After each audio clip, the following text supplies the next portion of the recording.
الحمد لله رب العالمين. الحمد لله الذي أحيانا بعدما أماتنا وإليه النشور.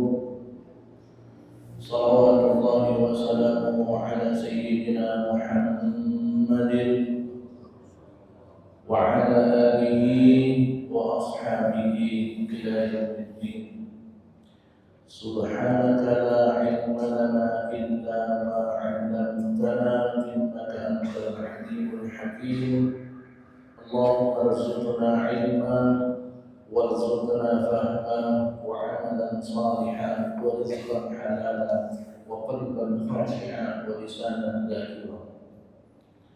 Semoga jamaah salat subuh dan yang hadir di majelis ini Allah berikan kesehatan, Allah berikan kekuatan iman dan Islam, Allah banyakkan rezeki yang halal, manfaat di dunia dan di akhirat.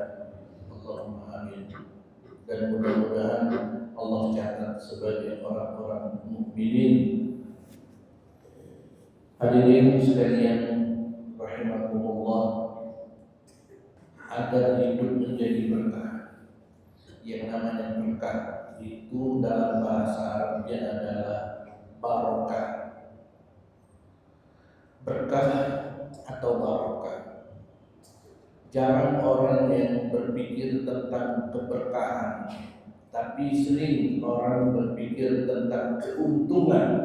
Padahal yang namanya berkah itu pasti untung, dan yang namanya untung belum tentu.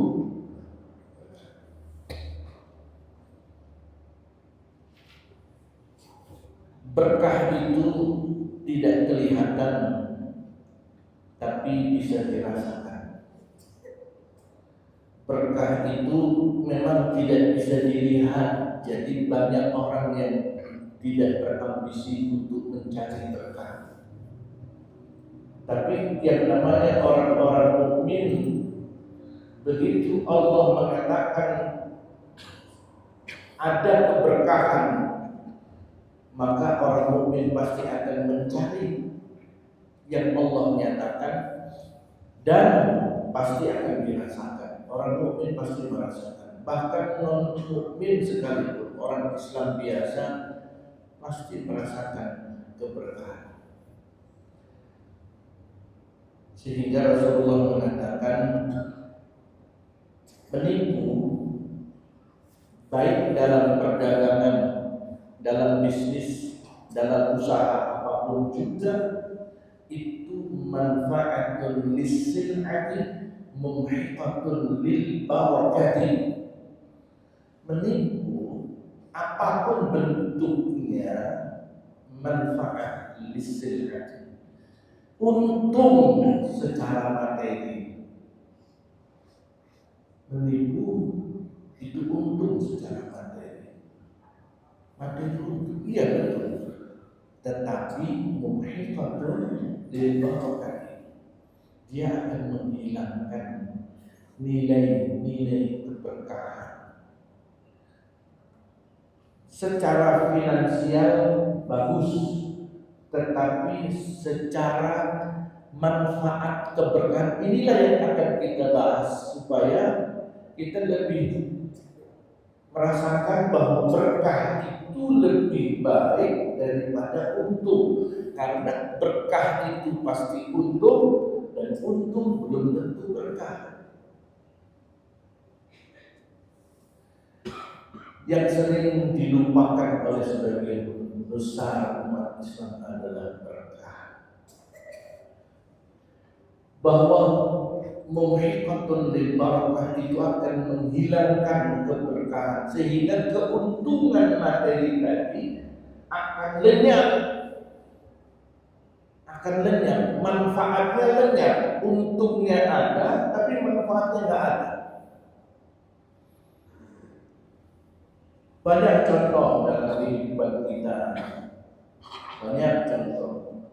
Ada tetangganya secara finansial Masya Allah, tapi boro-boro untuk memberikan manfaat untuk orang lain, memberikan manfaat untuk keluarga, justru habis sebuah keuntungan itu untuk ngurusi dirinya sendiri.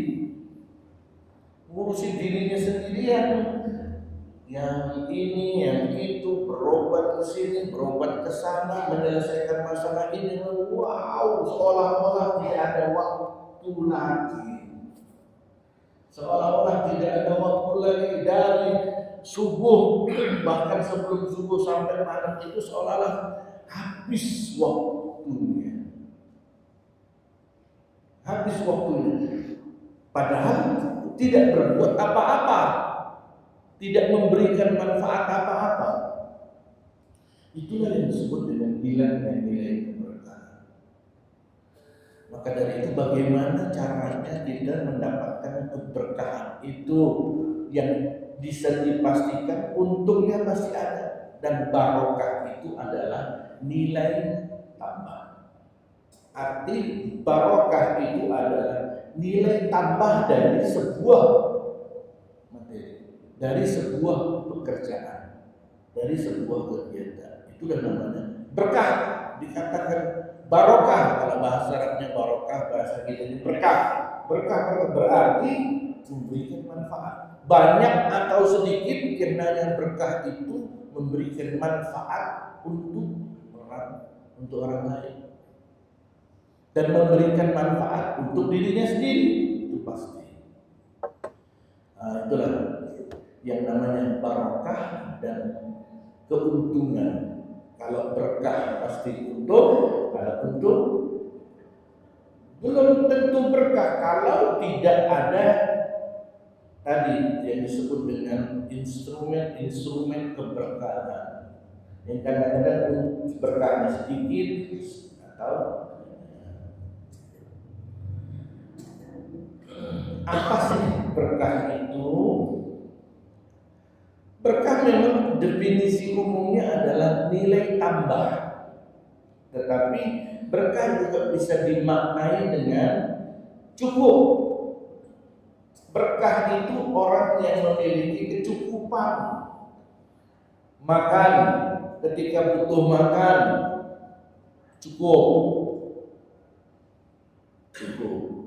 Mau butuh untuk kebutuhan anak-anak sekolah, cukup. Kebutuhan rumah, tempat tinggal, cukup. Besar atau kecil, bagus atau tidak, tapi keberadaan rumah itu, tempat tinggal itu cukup untuk dirinya. Cukup artinya tidak pula mewah atau tidak, yang penting perasaan hati itu cukup. Kendaraan mau roda 4, roda 3, roda 2, cukup, terpenuhi kebutuhannya. Kebutuhan yang lain-lain cukup. Tidak pernah mengeluh dalam urusan finansial. Tidak mengeluh.